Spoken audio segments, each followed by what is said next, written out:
Huwag muna kayong umasa na bababa ang presyo ng bigas. Ayon kay Rowena Sadicon, founder at lead convener ng Philippine Rice Industry Stakeholders Movement o PRISM, dapat sana'y pababa na ang presyo ng bigas dahil panahon na ng anihan. Ngunit nabaliktad ang sitwasyon dahil sa sunod-sunod na bagyo na tumama sa ating bansa.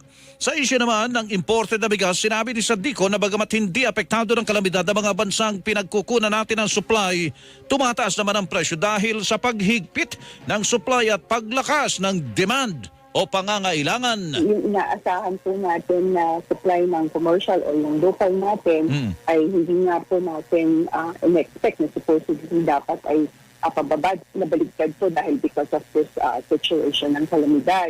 Ganun din po, yung tungkol din sa imported, bakit nga ba hindi naman sila na apektado pero sila ay magtataas din. It's because of the demand and supply. Ang tinig ni Rowena Sadicon, founder